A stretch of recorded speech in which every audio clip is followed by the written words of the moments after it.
So I said here on the channel a while back that we hadn't really heard much from Marjorie Taylor Greene, that she had been quiet here lately. It felt like that we were hearing all about Laura Loomer and Trump's relationship with her, and we were hearing a lot of Charlie Kirk and things like that.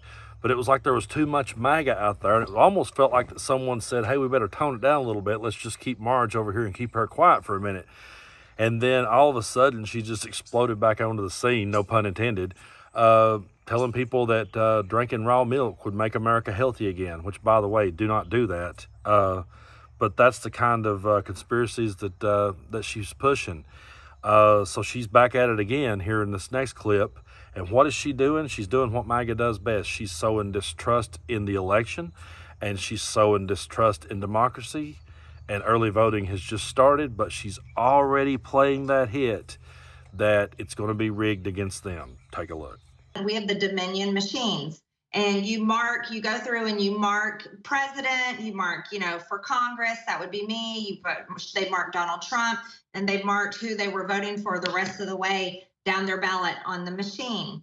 Then when they're finished, the machine prints their ballot, a paper copy, a printed copy, and each voter has to review that printed copy to make sure that it has selected the candidates that they want to vote for. And so when this voter printed their ballot and they looked, it had changed. It was not Donald Trump. It was not me. And it was not the other ones they had voted for. It had switched.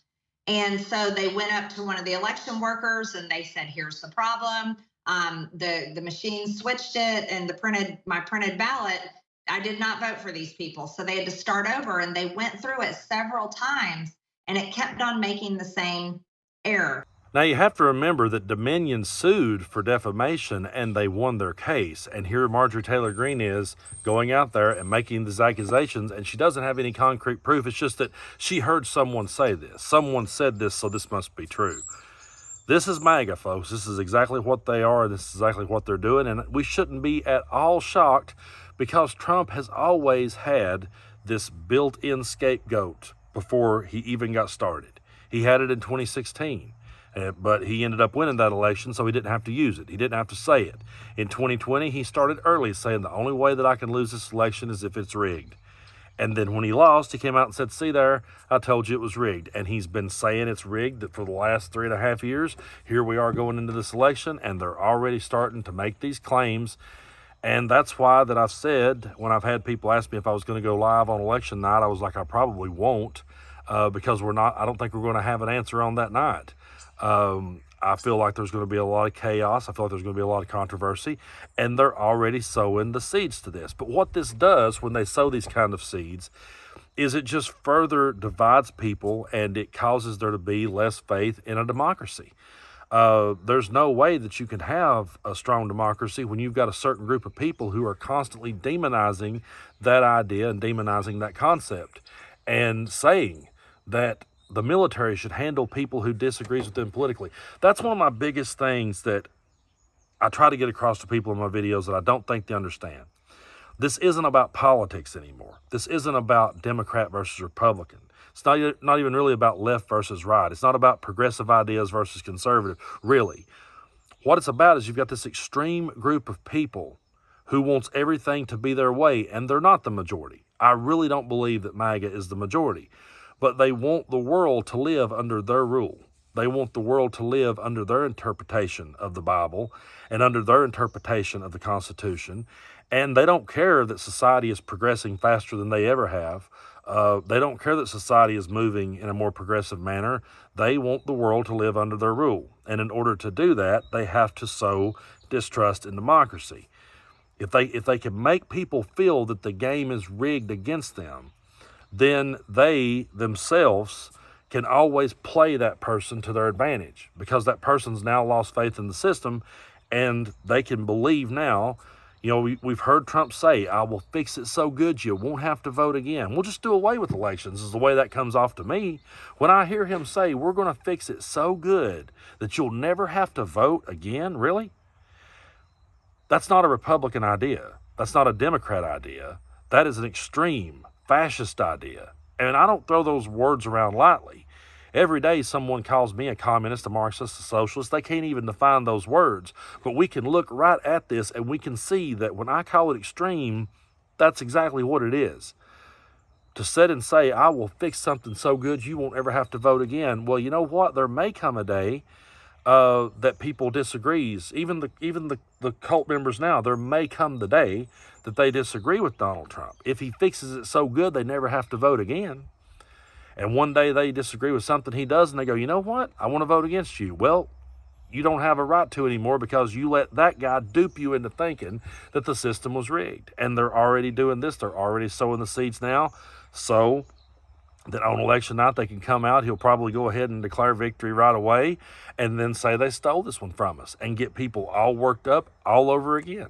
And if you go study any cult down through history, that's why we call them a cult, because if you study any cult down through history, the cult leader always tells the people that they are out to get them, that they have it out for them, and that they're trying to lead them to the promised land.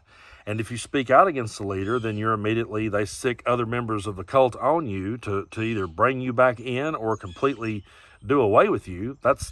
You watch any Jonestown Waco documentary and then mirror it next to MAGA, and it's as though he just watched one of those documentaries and went, hey, wow, yeah, you could do that. I probably can't play this for copyright reasons because it's from a movie, but it was the old movie Facing the Crowd that Andy Griffith played in.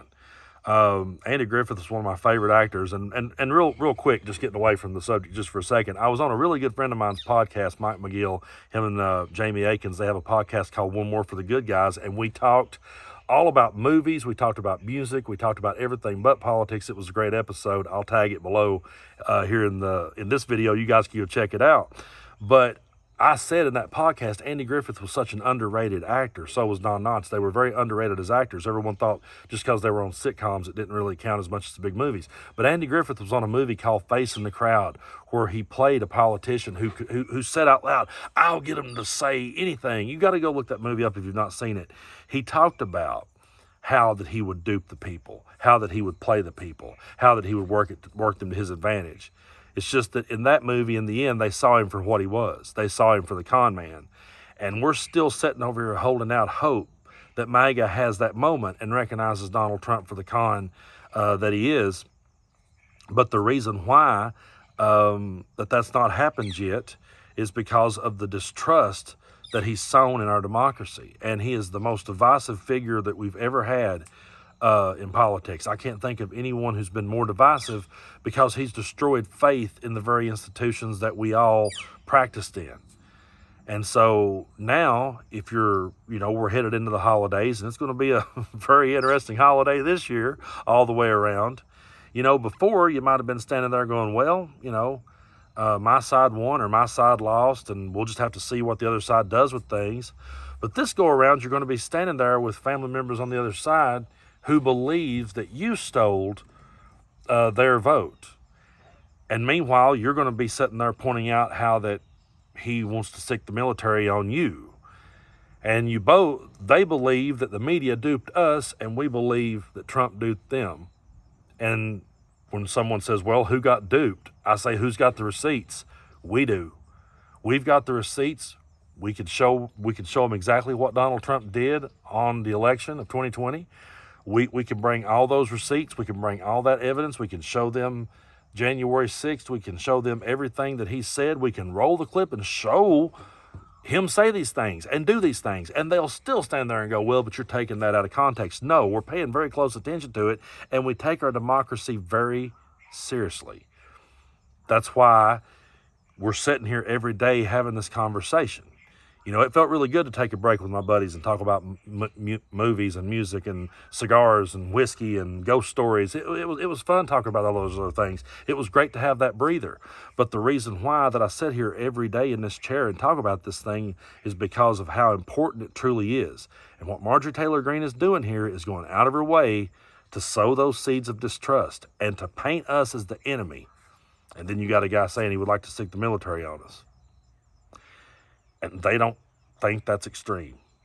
Well, it is. And we're going to continue to call it as such, because I just have a really strong feeling. I mean, you got to understand, they got fact-checked on Facebook and got their feelings hurt so bad they thought that was the weaponization of government. And it's not.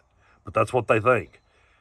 And they're okay with a guy who would sick the military on us. If Kamala Harris had have said that, or Joe Biden, and I really hate doing what about is, but let's just be realistic. If Kamala Harris had have said, I think the military needs to handle people who disagrees with me, every right-wing podcaster and every talking head would explode. And they would be calling for her to step out of the race. But with Trump, they feel it's necessary because they feel as though we're the enemy, because he's the most divisive figure that we've ever had. And he's got people like Marjorie Taylor Greene who's willing to go to bat for him because she realizes, hey, I can get in on this grift. There's people dumb enough to buy into it. It's truly sad that we ever got here. And what's even sadder is that it's close. I really believe Kamala Harris is going to win this thing. But in my mind, if you want me to be brutally honest with you, when one state lights up red, that's one too many. It should have never came to this. The Republican Party should have had a backbone and should have really practiced what they preached and not got behind this madness. But they did, and here we are. But we're going to keep calling it out because I always say we're on the right side of history. And I appreciate you guys so much for hitting that subscribe button here on the channel. If you haven't already, go ahead and do so, and that way you'll know when my videos come out. And we'll just keep putting the work in, and we'll keep bringing the receipts.